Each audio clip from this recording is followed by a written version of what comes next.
Well, thank you very much, Larry. It's great to be back in beautiful Davos, Switzerland, and to address so many respected business leaders, so many friends, few enemies, and all of the distinguished guests. It's a who's who, I will say that. I've come to this year's World Economic Forum with truly phenomenal news from America.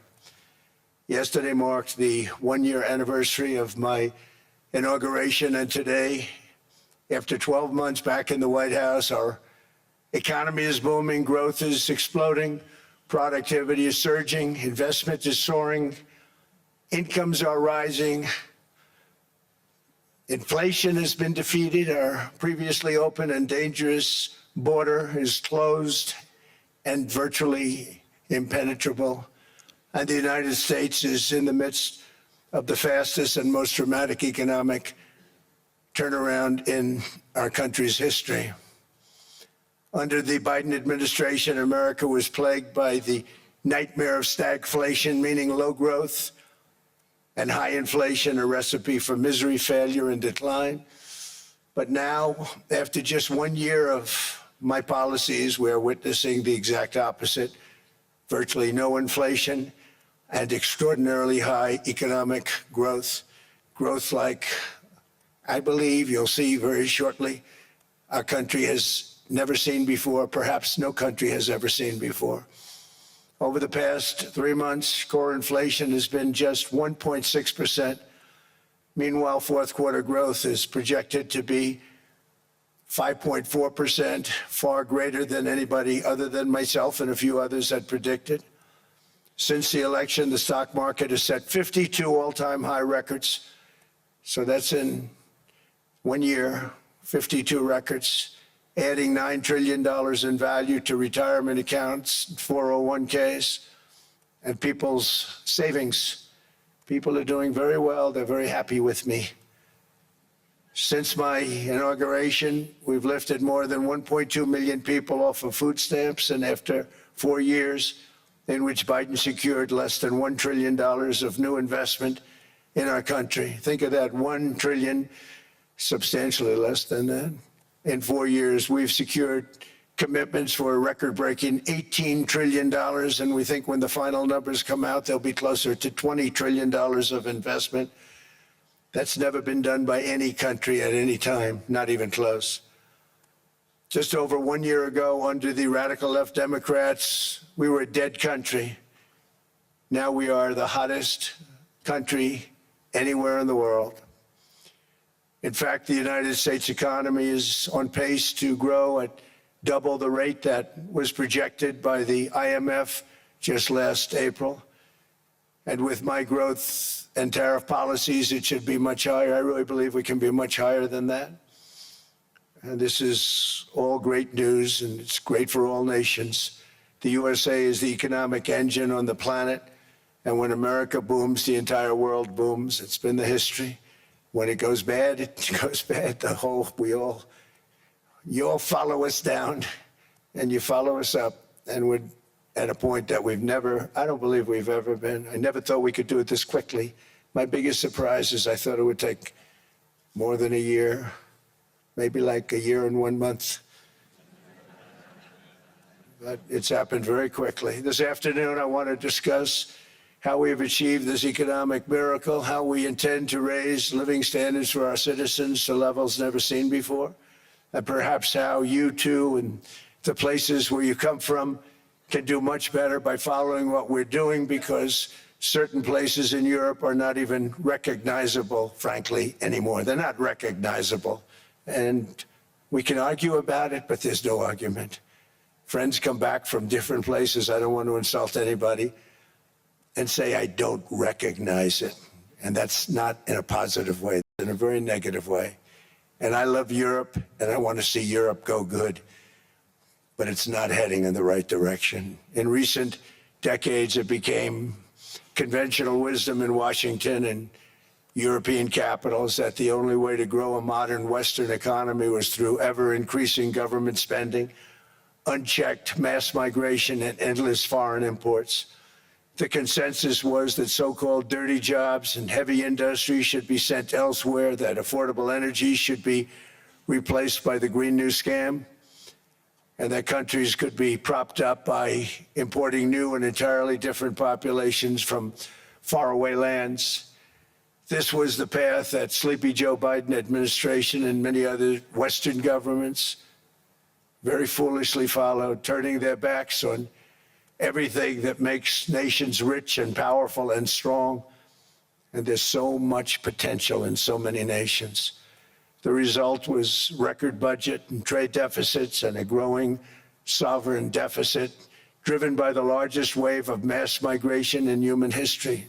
We've never seen anything like it. Quite frankly, many parts of our world are being destroyed before our very eyes, and the leaders don't even understand what's happening. And the ones that do understand aren't doing anything about it. Virtually all of the so-called experts predicted my plans to end this failed model would trigger a global recession and runaway inflation. But we have proven them wrong. It's actually just the opposite. In 1 year, our agenda has produced a transformation like America has not seen in over 100 years. Instead of closing down energy plants, we're opening them up. Instead of building ineffective, money-losing windmills, we're taking them down and not approving any.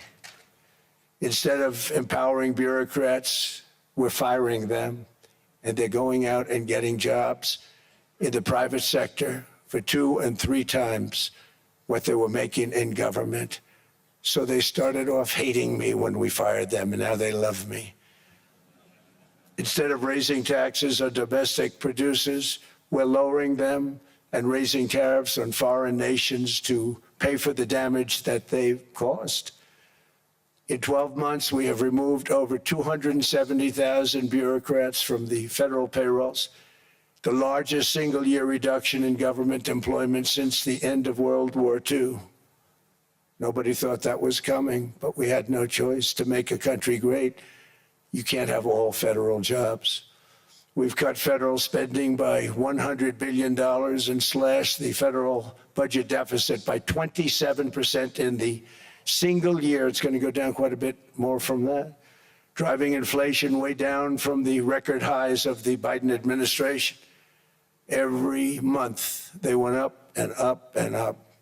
I promised to cut 10 old regulations for every single new regulation.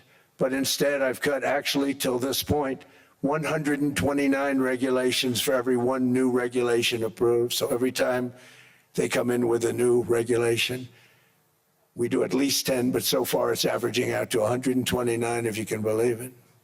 In July, we passed the largest tax cuts in American history, including no tax on tips, no tax on overtime, no tax on Social Security for our great seniors. We also provided 100% expensing, that's the one they like, and bonus depreciation for all new equipment and capital investments to help companies expand and shift production to America. They are so in love with it. They build a plant, they're able to deduct it immediately, the whole thing, rather than waiting 38 to 41 years in the old days. This is a miracle taking place. Nobody thought it would ever be done by any country, but it's done by us. It was what made my first term the most successful 4-year term that we've ever had from a financial standpoint. And now we've upped it. This is a 10-year program, not a 1-year program, but you're allowed to deduct everything in 1 year. It used to be 38 to 41 years. With tariffs, we've radically reduced our ballooning trade deficit, which was the largest in world history. We were losing more than $1 trillion every single year, and it was just wasted. It was going to waste. But in 1 year, I slashed our monthly trade deficit by a staggering 77%, and all of this with no inflation, something everyone said could not be done. There were a couple of brilliant people that actually thought I was doing the right thing. I thought I was doing the right thing. Now they all think I'm doing the right thing because they can't believe the numbers. American exports are now up by more than $150 billion. Domestic steel production is up by 300,000 tons a month, and it's doubling over the next 4 months. It's doubling and tripling, and we have steel plants being built all over the country. Nobody thought they'd see that. Factory construction is up by 41%, and that number is really going to skyrocket right now because that's during a process that they're putting in to get their approvals, and we've given very, very quick, fast approvals. In the process, we've made historic trade deals with partners covering 40% of all U.S. trade. Some of the greatest companies and countries in the world. We have countries as our partner, too. The European nations, Japan, South Korea. They're our partners. They've gone into massive deals with us, especially on oil and gas. And these agreements raise growth and cause stock markets to boom, not only in the U.S., but virtually every country that came to make a deal, because, as you've learned, when the United States goes up, you follow. It's really become a staple. In America, I've stopped the nation-wrecking energy policies that drive up prices while sending jobs and factories to the world's worst polluters. They are indeed polluters. Under sleepy Joe Biden, new domestic oil and gas leases fell by 95%. Think of that. And they wonder, why was gasoline going up so fast? The gasoline actually topped $5 a gallon, and some places $7 a gallon, and more than 100 major power plants were violently shut down by incompetent people that had no idea what the hell they were doing. Under my leadership, U.S. natural gas production is at an all-time high by far. U.S. oil production is up by 730,000 barrels a day, and last week we picked up 50 million barrels from Venezuela alone. Venezuela has been an amazing place for so many years, but then they went bad with their policies. 20 years ago, it was a great country, and now it's got problems, but we're helping them. And those 50 million barrels, we're going to be splitting up with them, and they'll be making more money. They've made it a long time. Venezuela is going to do fantastically well. We appreciate all of the cooperation we've been giving. We've been giving great cooperation. Once the attack ended, and they said, let's make a deal. More people should do that. But Venezuela is going to make more money in the next 6 months than they've made in the last 20 years. Every major oil company is coming in with us. It's amazing. It's a beautiful thing to see. The leadership of the country has been very good. They've been very, very smart.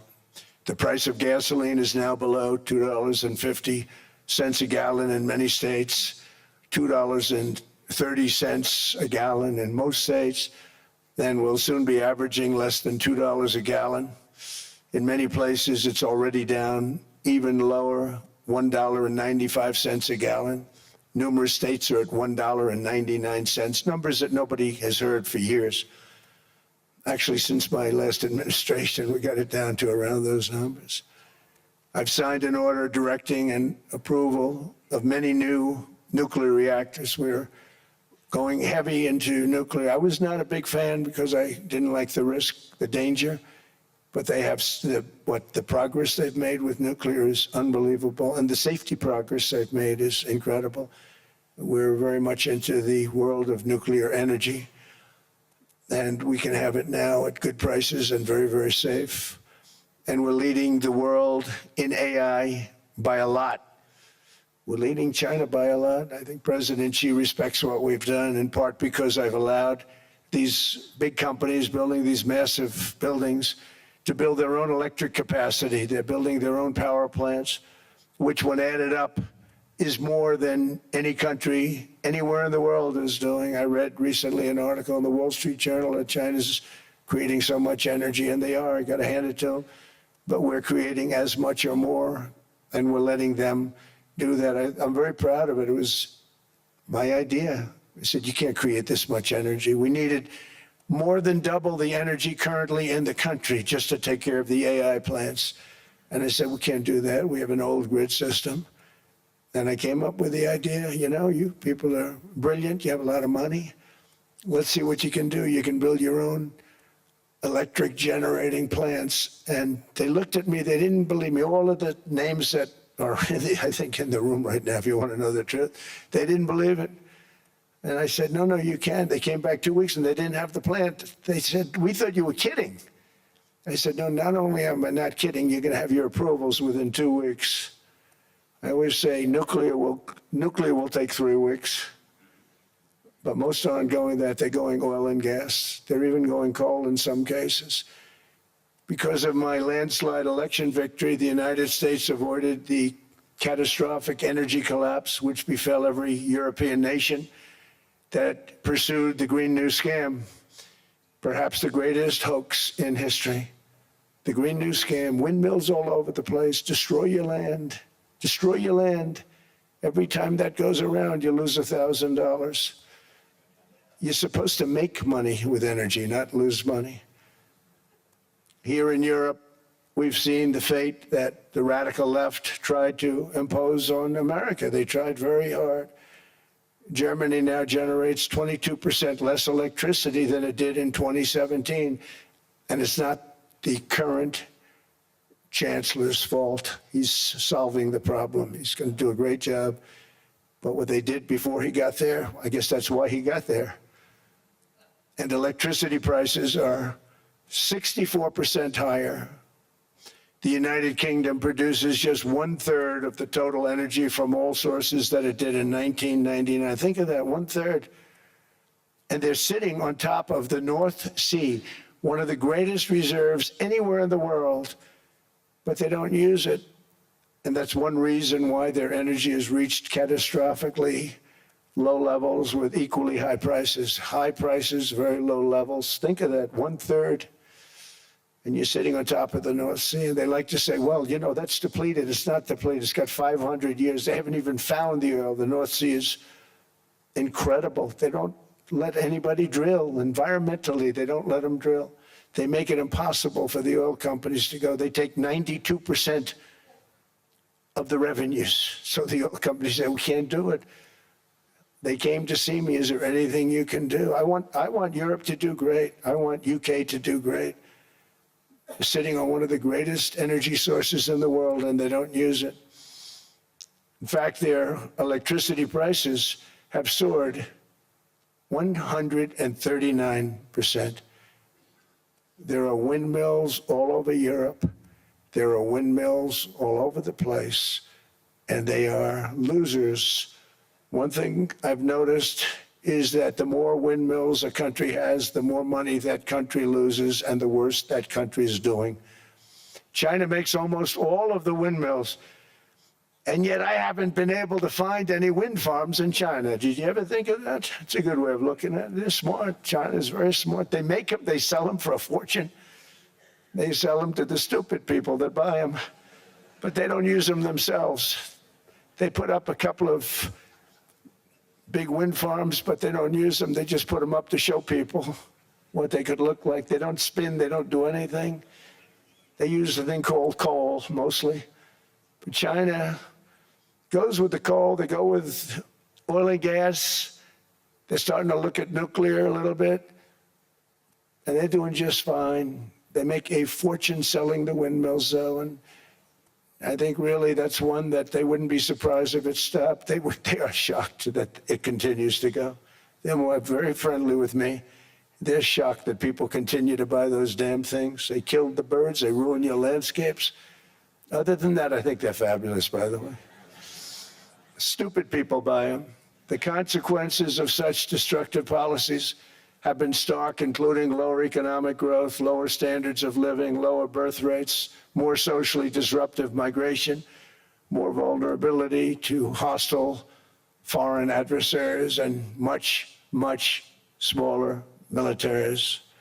The United States cares greatly about the people of Europe. We really do. I mean, look, I am derived from Europe. Scotland and Germany, 100% Scotland, my mother, 100% German, my father. And we believe deeply in the bonds we share with Europe. as a civilization. I want to see it do great.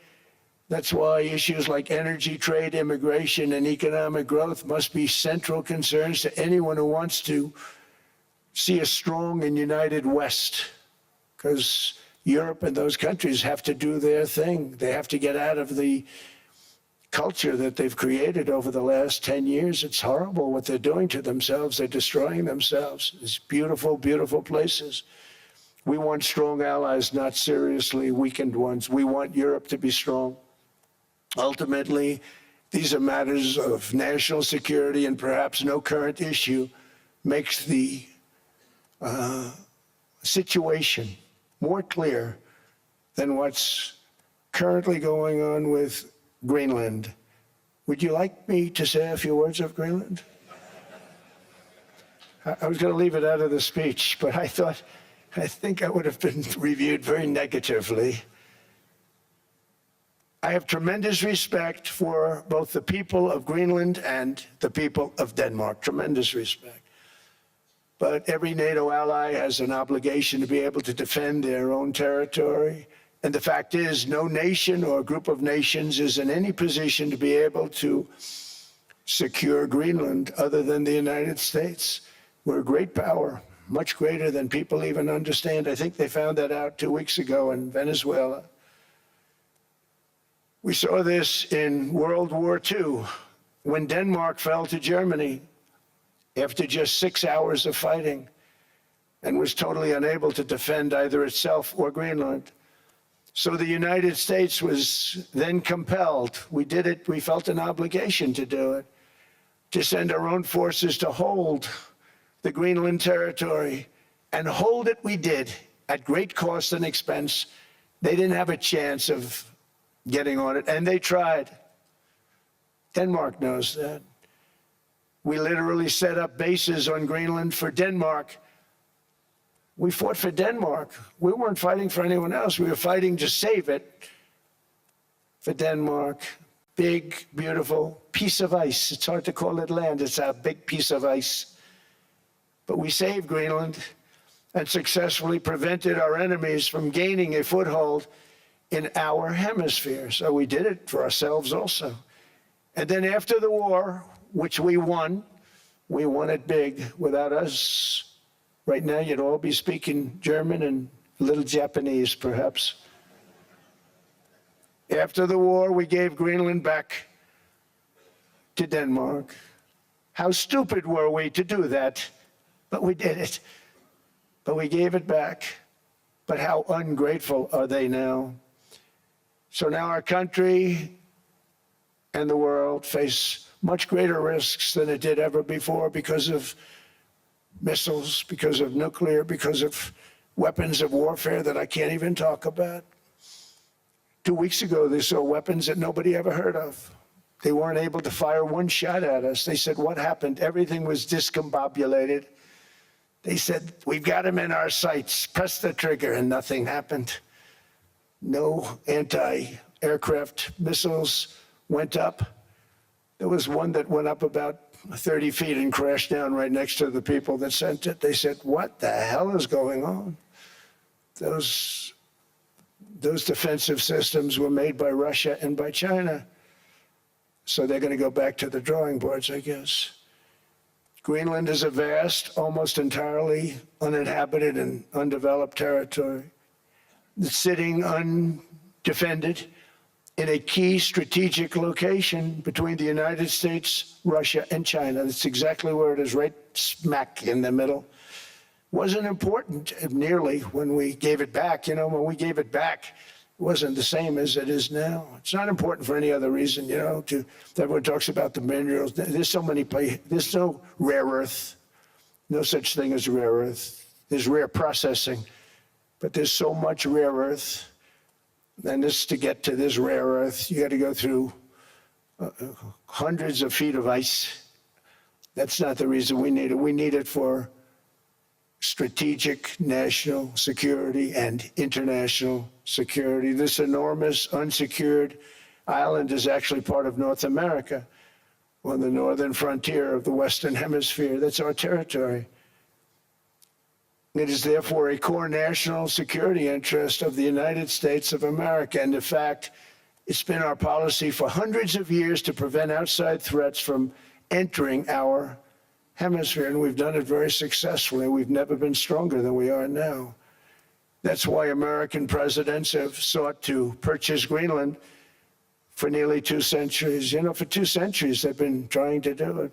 They should have kept it after World War II, but they had a different president. That's all right. People think differently. Much more necessary now than it was at that time, however. In 2019, Denmark said that they would spend over $200 million to strengthen Greenland's defenses. But as you know, they spent less than 1% of that amount. 1%. There's no sign of Denmark there. And I say that with great respect for Denmark, whose people I love, whose leaders are very good. It's the United States alone that can protect this giant mass of land, this giant piece of ice, develop it and improve it and make it so that it's good for Europe and safe for Europe and good for us. And that's the reason I'm seeking immediate negotiations to once again discuss the acquisition of Greenland by the United States, just as we have acquired many other territories throughout our history, as many of the European nations have. They've acquired, there's nothing wrong with it. Many of them, some went in reverse, actually, if you look. Some had great, vast wealth, great, vast lands all over the world. They went in reverse. They're stuck back where they started. That happens too. But some grow. But this would not be a threat to NATO. This would greatly enhance the security of the entire alliance, the NATO alliance. The United States is treated very unfairly by NATO. I want to tell you that. And when you think about it, nobody can dispute it. We give so much and we get so little in return. And I've been a critic of NATO for many years. And yet I've done more to help NATO than any other president by far, than any other person. You wouldn't have NATO if I didn't get involved in my first term. The war with Ukraine is an example. We are thousands of miles away, separated by a giant ocean. It's a war that should have never started, and it wouldn't have started if the 2020 U.S. presidential election weren't rigged. It was a rigged election. Everybody now knows that. They found out. People will soon be prosecuted for what they did. It's probably breaking news, but it should be. It was a rigged election. You can't have rigged elections. You need strong borders, strong elections, and ideally a good press. I always say it. Strong borders, strong elections, free, fair elections, and a fair media. The media is terrible. It's very crooked. It's very biased, terrible. But someday it'll straighten out because it's losing all credibility. Think of it, when I went in a landslide, a giant landslide, won all 7 swing states, won the popular vote, won everything, and I only get negative press. That means that it has no credibility. And if they're going to get credibility, they're going to have to be fair. So you need a fair press. But you also need those other elements. And I inherited a terrible, terrible situation. If you look, the border was open, the inflation was raging, everything was bad with the United States when I came into office. But I also inherited a mess with Ukraine and Russia, something that would have never happened. And I know Putin very well. He and I would discuss Ukraine. It was the apple of his eye, but he wasn't going to do anything. I said, Vladimir, you're not doing it. He would never have done it. It was terrible what happened. I could see it happening, too. After I left, I could see it happening. Biden had given Ukraine and NATO $350 billion, a staggering sum, $350 billion. I came in, and just like the southern border, just like inflation, just like our economy, I said, wow, this place is in trouble, meaning our country. All of these things were out of control. But the border was out of control. We fixed it with the strongest border anywhere in the world. And I've now been working on this war for 1 year, during which time I settled war. I settled other wars that were Vladimir Putin called me, Armenia, Azerbaijan, He said, I can't believe you settled that one. They were going on for 35 years. I settled it in one day. And President Putin called me. He said, you know, I can't believe I worked on that war for 10 years trying to settle it. I couldn't do it. I said, do me a favor, focus on settling your war. Don't worry about that one. What does the United States get out of all of this work, all of this money, other than death, destruction, and massive amounts of cash going to people who don't appreciate what we do? They don't appreciate what we do. I'm talking about NATO, I'm talking about Europe. They have to work on Ukraine. We don't. The United States is very far away. We have a big, beautiful ocean separating us. We have nothing to do with it. Until I came along, NATO was only supposed to pay 2% of GDP, but they weren't paying. Most of the countries weren't paying anything. The United States was paying for virtually 100% of NATO. And I got that stopped. I said, that's not fair. But then more importantly, I got NATO to pay 5%, and now they were paying, and now they are paying. So something nobody said was possible. They said, we will never go up higher than 2%. But they went to 5%, and now they're paying the 5. They didn't pay the 2, and now they're paying the 5. And they're stronger for it, and they have an excellent, by the way, Secretary General, who's possibly in the room. Mark, are you here? Yes, he's here. Hello, Mark. We never asked for anything, and we never got anything. We probably won't get anything unless I decide to use excessive strength and force, where we would be, frankly, unstoppable. But I won't do that. Okay? Now everyone's saying, oh, good. That's probably the biggest statement I made, because people thought I would use force. I don't have to use force. I don't want to use force. I won't use force. All the United States is asking for is a place called Greenland, where we already had it as a trustee, but respectfully returned it back to Denmark not long ago after we defeated the Germans, the Japanese, the Italians, and others in World War II. We gave it back to them. We were a powerful force then, but we are a much more powerful force now. After I rebuilt the military in my first term and continue to do so today, we have a budget of $1.5 trillion. We're bringing back battleships. The battleship is 100 times more powerful than the great battleships you saw in World War II, those great, big, gorgeous ships, the Missouri, the Iowa, the Alabama. Because I thought maybe we could take them out of mothballs. They said, no, sir, these ships are 100, think of that, 100 times more powerful than those big, magnificent pieces of art that you saw so many times ago, that you still see on television. You say, wow, what a force. 100 times, each ship 100 times more powerful than the big battleships of the past. So that was the end of the mothball story. So what we have gotten out of NATO is nothing except to protect Europe from the Soviet Union and now Russia. I mean, we've helped them for so many years. We've never gotten anything, except we pay for NATO. And we paid for many years until I came along. We paid for, in my opinion, 100% of NATO because they weren't paying their bills. And all we're asking for is to get Greenland, including right title and ownership, because you need the ownership to defend it. You can't defend it on a lease. Number one, legally it's not defensible that way, totally. And number two, psychologically, who the hell wants to defend a license agreement or a lease, which is a large piece of ice in the middle of the ocean where if there is a war, much of the action will take place on that piece of ice. Think of it. Those missiles would be flying right over the center of that piece of ice. All we want from Denmark for national and international security and to keep our very energetic and dangerous potential enemies at bay is this land on which we're going to build the greatest golden dome ever built. We're building a golden dome that's going to, just by its very nature, going to be defending Canada. Canada gets a lot of freebies from us, by the way. They should be grateful also, but they're not. I watched your Prime Minister yesterday. He wasn't so grateful. But they should be grateful to us. Canada lives because of the United States. Remember that, Mark, the next time you make your statements.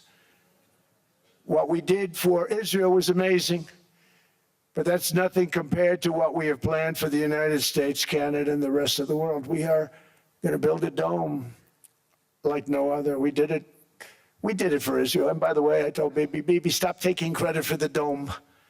That's our technology. That's our stuff. But they had a lot of courage, and they were good fighters, and they did a good job, and we wiped out the Iran nuclear threat like nobody can believe. Nobody's ever seen anything like it. That, Venezuela, taking down Soleimani, wiping out al-Baghdadi when he tried to reinstitute ISIS. We did a lot. I did a lot of big things, all perfectly executed. Everyone was perfectly executed. Somebody told me that, a military expert told me, sir, everything you've done has been perfectly executed. I said, I know. So other presidents have spent, whether foolishly or not, trillions and trillions of dollars on NATO and gotten absolutely nothing in return. We've never asked for anything. It's always a one-way street. Now they want us to help them with Ukraine. And we say, we're going to. I'm really helping, not even them. I want to see, last week, if you saw, it was 10,000 soldiers, but last month it was 31,000 soldiers died. 31,000, that's this room times, the number of people in this room times 30. Think of it. 30,000 soldiers died in 1 month. The month before it was 27,000. The month before that it was 28,000. The month before that it was 25,000. It's a bloodbath over there. And that's what I want to stop. It doesn't help the United States, but these are souls. These are young people. Look like you, look like some of you right in the front row. They go to war. Their parents are so proud. Oh, there he goes, comes back. 2 weeks later, they get a call, your son's head's been blown off. I want to stop it. It's a horrible war. It's the worst since World War II. They keep going, they'll exceed World War II. The numbers are staggering, how many people they've lost. They don't want to talk about it.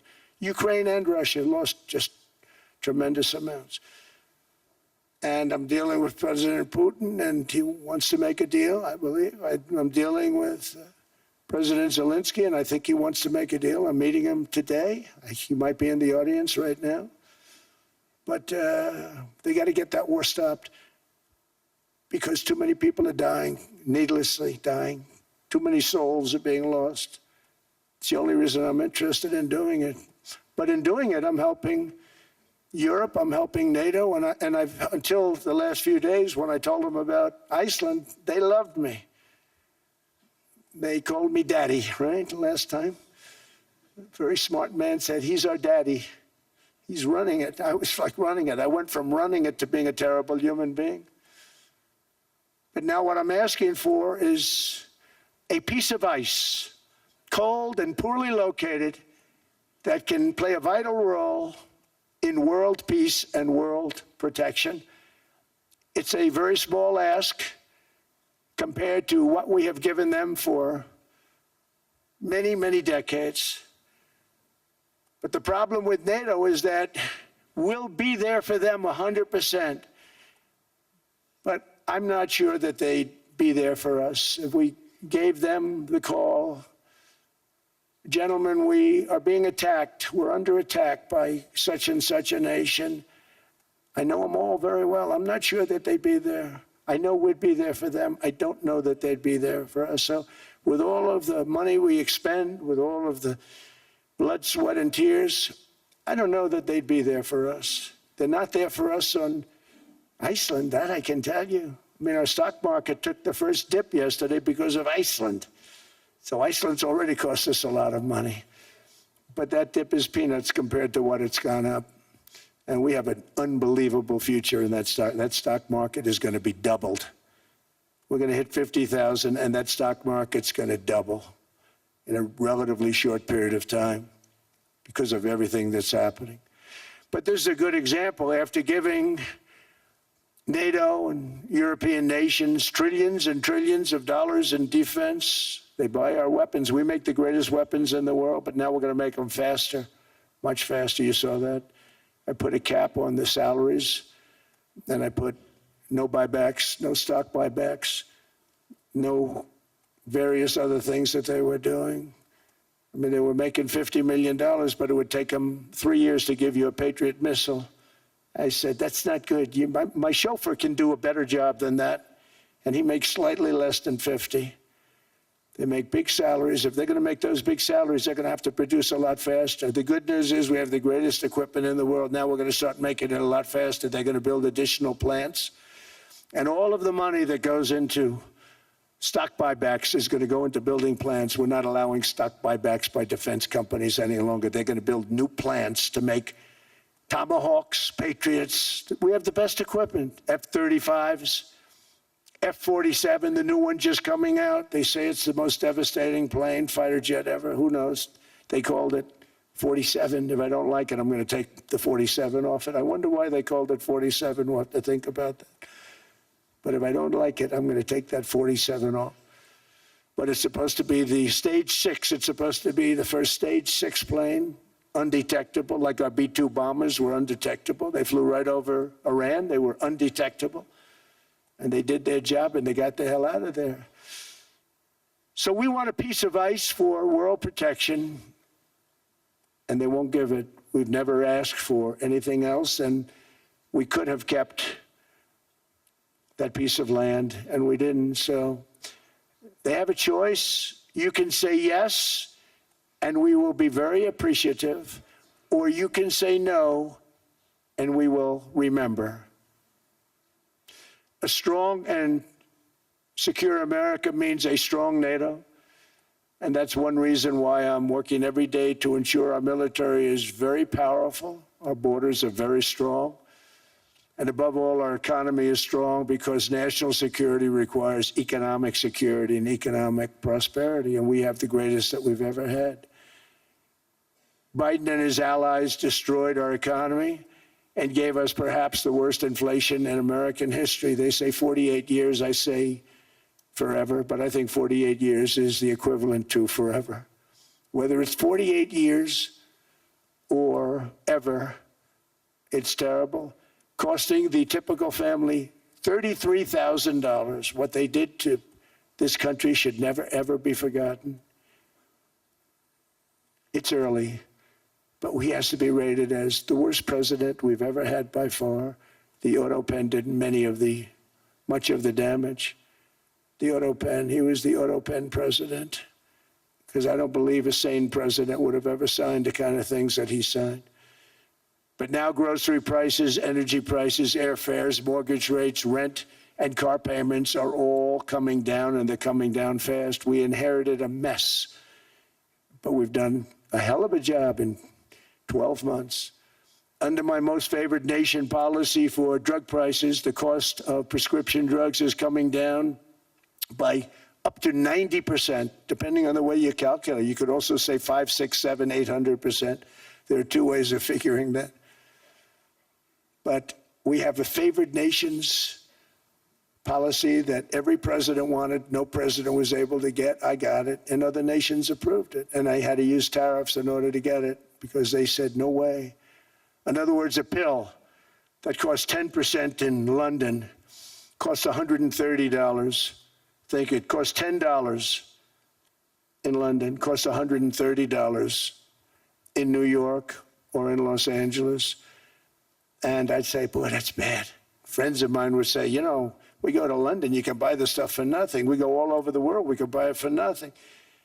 Because basically America was subsidizing every nation in the world because presidents allowed them to get away with it. It became very tough. So when I called up Emmanuel Macron, I watched him yesterday with those beautiful sunglasses.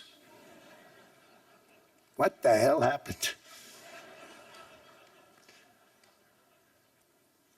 But I watched him sort of be tough. But he was at $10 for a pill.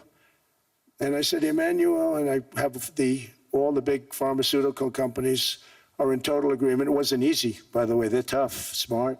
They've been getting away with the scam for a long time. But they gave it up. But they said, you'll never get the countries to approve it. I said, why is that? Because they won't. They always said, we're not paying any more. Get the rest for the United States. So over the years, they stayed the same. We just went up, up, up. And I mean, we would pay 13, 14, 15 times more than some certain countries would. So I said, no, they'll approve it 100%. Sir, you'll never get them to approve it. I said, I guarantee you. But I actually started with Emmanuel, who probably is in the room too. And I like him. I actually like him. Hard to believe, isn't it? And I said, Emmanuel, you're going to have to lift the price of that pill to $20, maybe $30. Think of that. That means it's a doubling of prescription drugs. Might be a tripling, might be a quadrupling. It's not easy. No, no, no, Donald, I will not do that. I said, yes, you will, 100%. He said, no, no, no. You're asking me to double. I said, Emmanuel, you've been taking advantage of the United States for 30 years with prescription drugs. You really should do it, and you will do it. I have no doubt.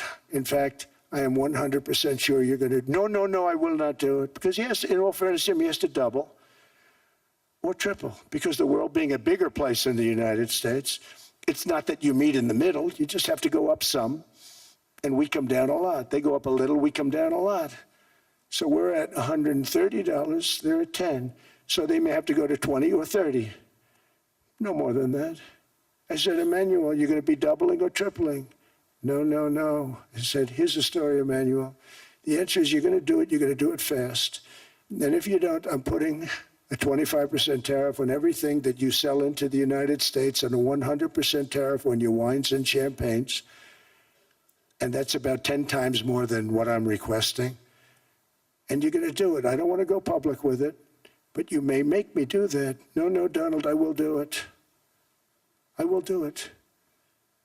It took me, on average, 3 minutes a country, saying the same thing. You will do it. They all said, no, no, no, I will not do it.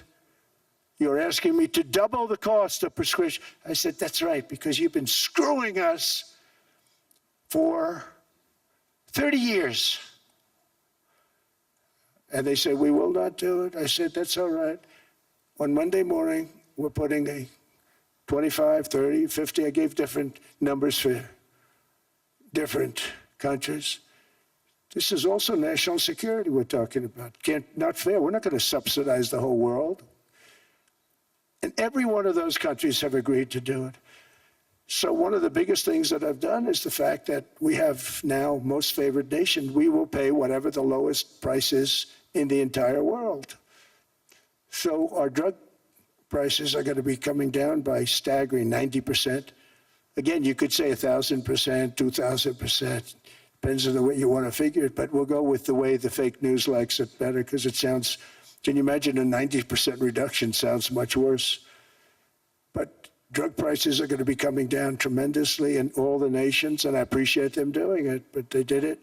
In all fairness, without tariffs, I wouldn't have been able to get it done. After declining $3,000 under Biden, real incomes are up in the United States by $2,000, $3,000, and even $5,000 and more. Home ownership has always been a symbol of health and vigor of American society, but that goal fell out of reach for millions and millions of people in the Biden era because interest rates went up so high. Today, I'm taking action to bring back this bedrock of the American dream.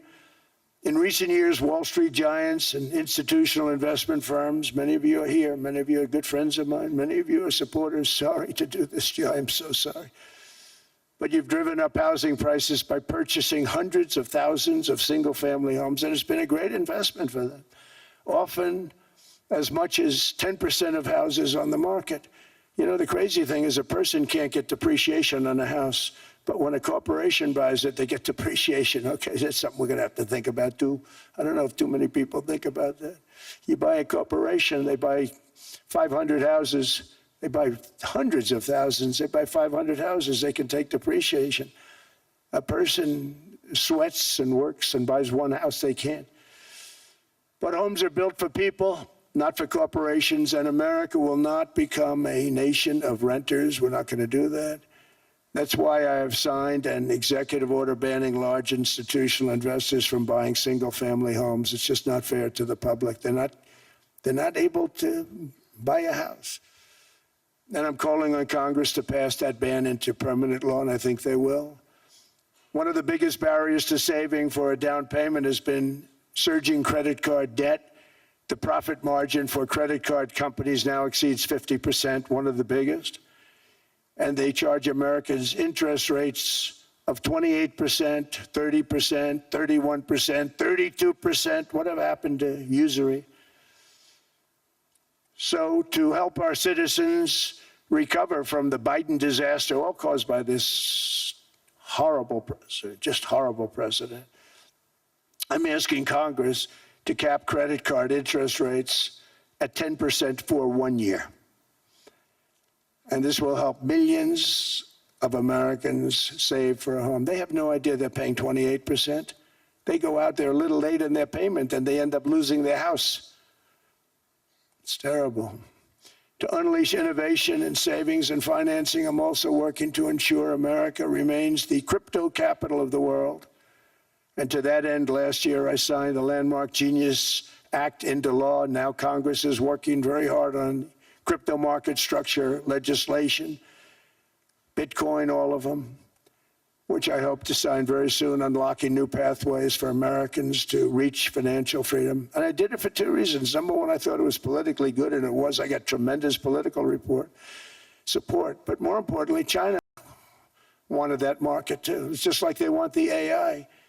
And we've got that market, I think, pretty well locked up. If I didn't do it, Biden was totally against it until before the election, when they realized that, there were millions of people voting against him over crypto. And all of a sudden, they loved it very much, but it was too late. They blew it.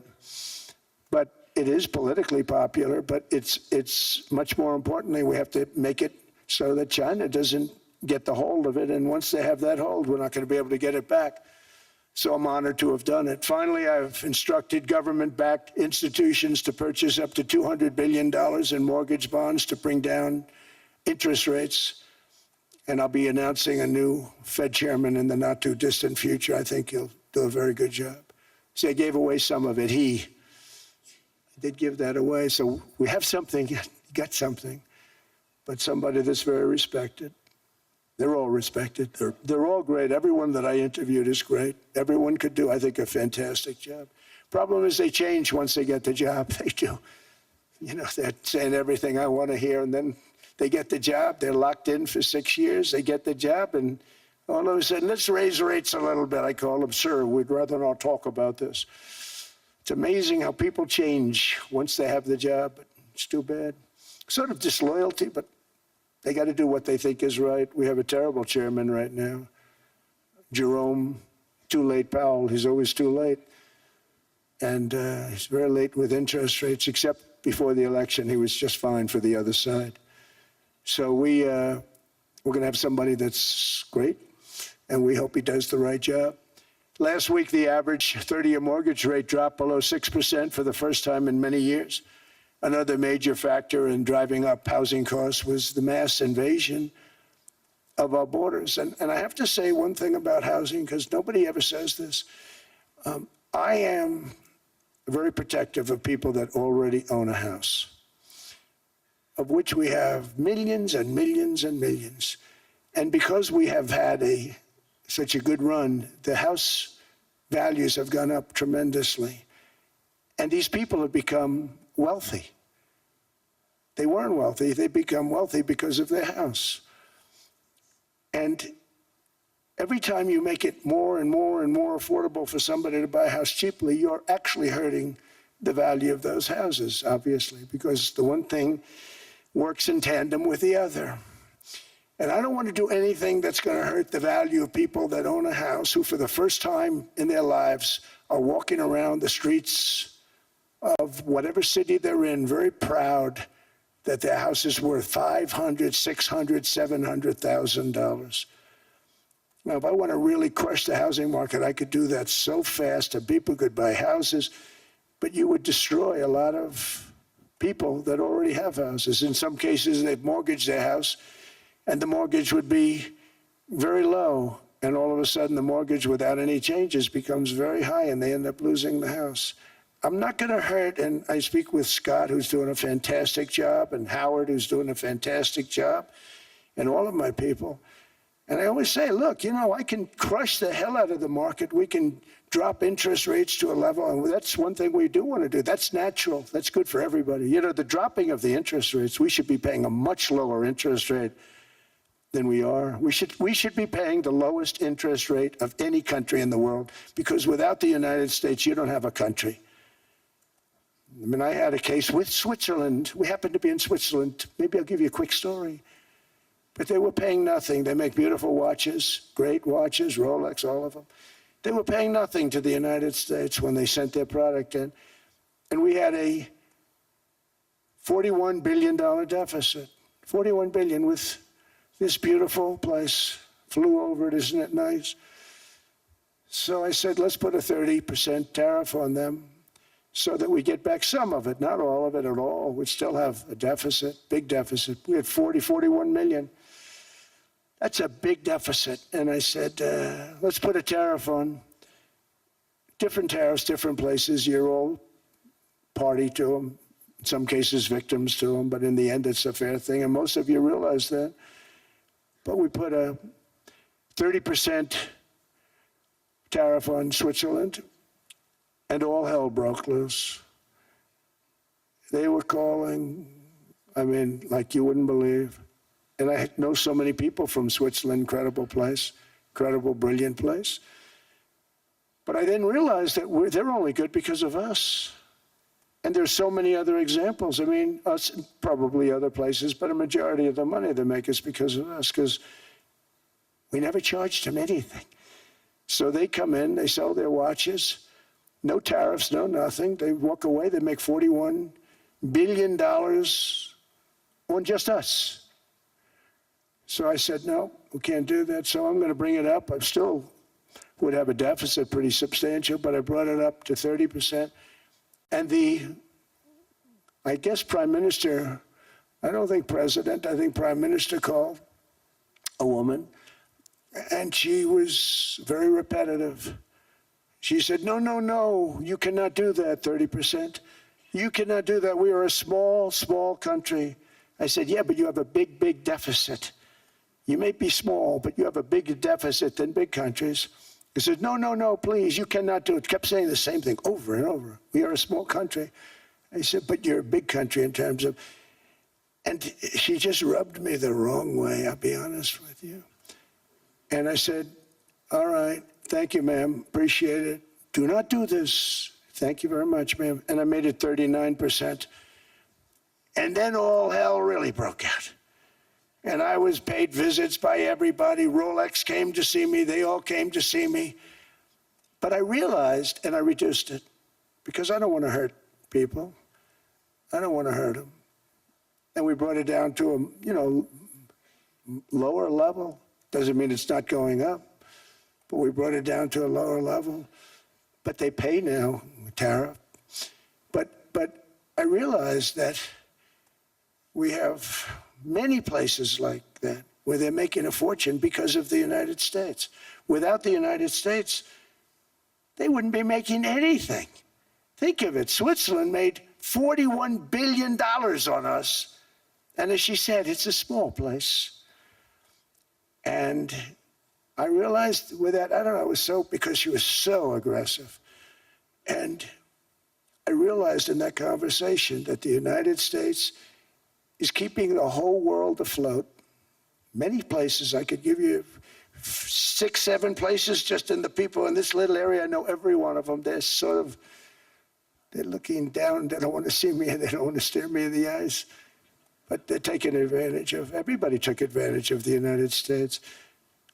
But I've been very fair, and I gave them a tariff, and it was fine.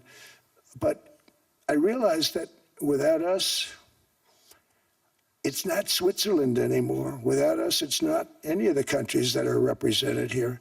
And we want to work with the countries. We want to work with them. We're not looking to destroy them. I could have said 39, 40%. I could have said I want a 70% tariff, then we make money with Switzerland. But Switzerland would have been probably destroyed, financially destroyed. I don't want to do that. But we should be paying the lowest interest rate of everybody. I hope Scott's listening to this, because we should be paying the lowest interest rate of everybody. Without us, most of the countries don't even work. And then you have the protection factor. Without our military, which is the greatest in the world by far, without our military, you have threats that you wouldn't believe.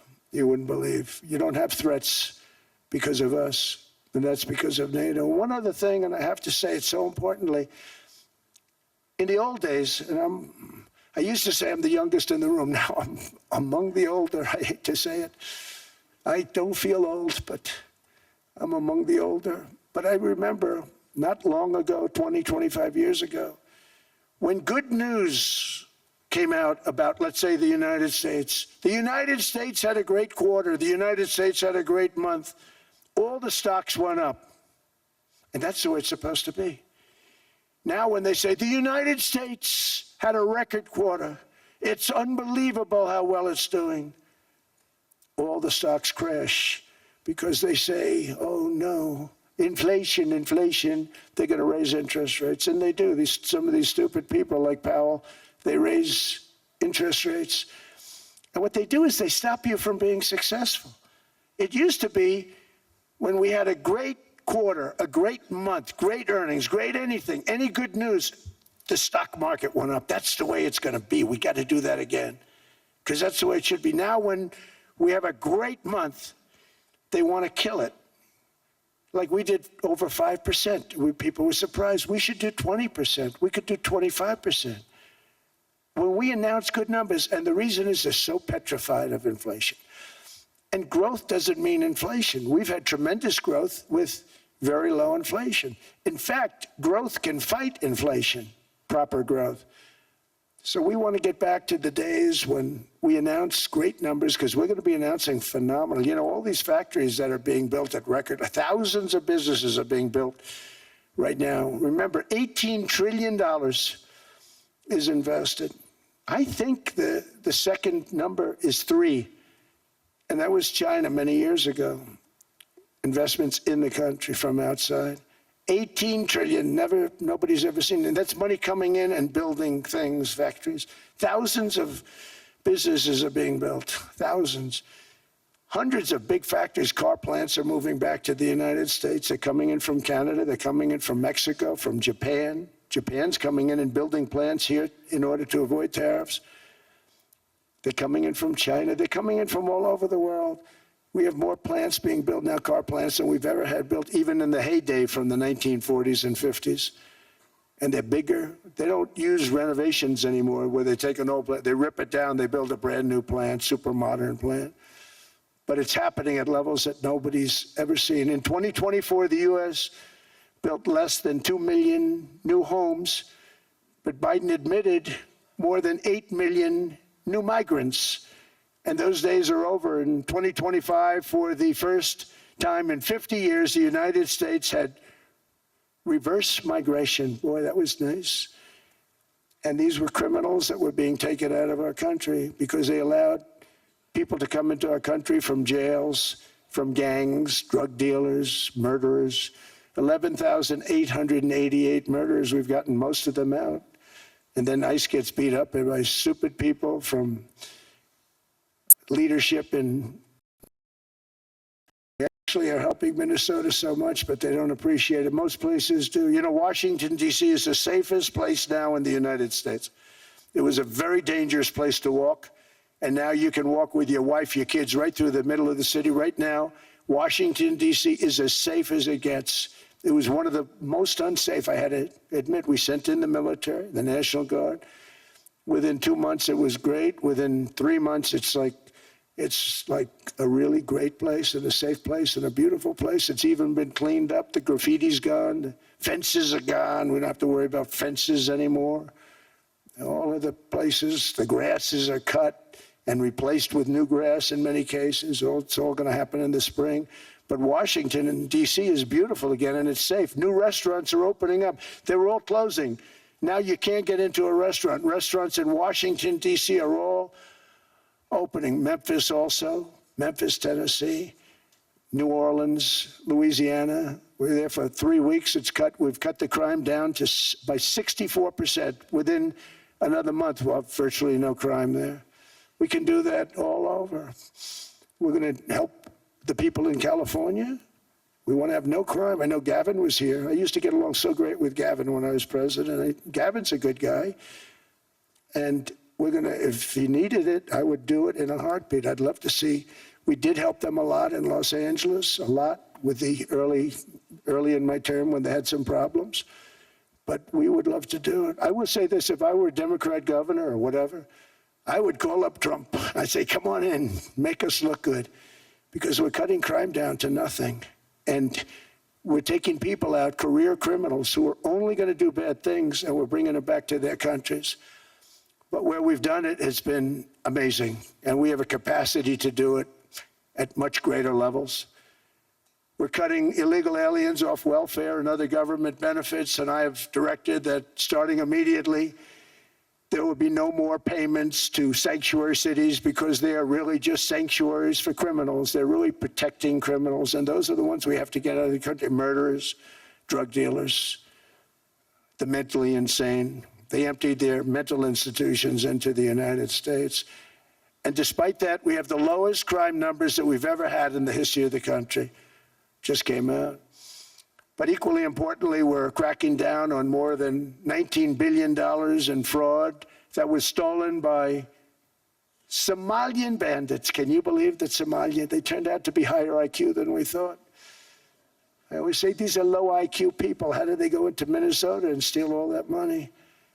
And we have, you know, they're pirates, they're good pirates, right? But we shoot them out of the water just like we shoot the drug boats out. They're not pirating too many boats lately, do you notice? When they go out into those boats, they want to take over a $1.5 billion tanker loaded up with oil, and they say, we're going to blow up your boat. They have powerful weapons. You hit the side of the boat, you blow the whole thing up. The insurance companies are petrified, so they say, just give them the boat. We'll give them money instead. And I don't do that. We blow them right the hell out of the water. We see them going out, we blow them out of the water. We don't have any pirates so much anymore. If we do, they won't be there long. We've cut down with the hitting of the boats that are loaded up with drugs, including submarines. Can you believe they actually buy small, they call mini subs, very fast. They're meant for drugs. We've knocked out 2 of them. The Democrats say they were fishing. You have ruined somebody's fishing weekend. I would say a submarine is not a fishing boat. You don't fish. But we've knocked down drugs by water, the oceans, the sea, by 97.2%. Think of that. And I actually say, who the hell are the 3%? I would not want to be part of one of those boats. We knocked them down, and now we're going to start on land. We're going to knock it all out. The land is the easy part. What we did on sea is incredible, and that's our great military. The situation in Minnesota reminds us that the West cannot mass import foreign cultures which have failed to ever build a successful society of their own. I mean, we're taking people from Somalia, and Somalia is a failed, it's not a nation. Got no government, got no police, got no military, got no nothing. And then we have this fake congressperson who they just reported is worth $30 million. You believe this? Ilhan Omar. She comes from a country that's not a country. And she's telling us how to run America. Not going to get away with it much longer, let me tell you. The explosion of prosperity and conclusion and progress that built the West did not come from our tax codes. It ultimately came from our very special culture. This is the precious inheritance that America and Europe have in common. We share it. We share it, but we have to keep it strong. We have to become stronger, more successful, and more prosperous than ever.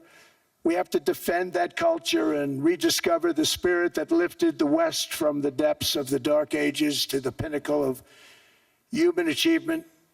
We live in an incredible changing period. It's an unbelievable time, but we have to take advantage of the time that we're in. In our hands are technologies that our ancestors could scarcely have. I mean, they couldn't have even dreamt some of the things that we see today. And so rapidly they're produced. I mean, AI, 2 years ago, nobody ever heard of the term, and now everybody's talking about it. And it can have some very good purpose. It could also have some dangerous purpose, and for that we have to watch out. But some tremendous things are happening because of it. And we're leading by so much. We're doing so well. But opportunities that are bigger and grander than ever before in human history are right before us.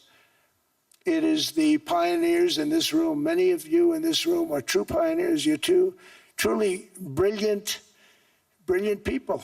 Just your ability to get a ticket is brilliant because you have about 50 people for every seat. I don't know what, that's Larry. Everything Larry touches turns to gold. He made this very successful. But you're in this room, and some of you are the greatest leaders anywhere in the world. You're the greatest brains anywhere in the world. And the future is unlimited, and to a large part because of you, and we have to protect you, and we have to cherish you. I always say we have to cherish our brilliant people because there aren't many of them. So together with confidence, boldness, and persistence, let us lift up our people, grow our destiny, and build more ambitious, more exciting, more inspiring, and greater than the world has ever seen. We're in a position to do things that nobody else has ever even thought of before. And many of the people in this room are the ones that are doing it. And I want to congratulate you, and I'm with you all the way. You can do things that nobody else can even think about. So I congratulate you on your tremendous success. And the United States is back, bigger, stronger, better than ever before.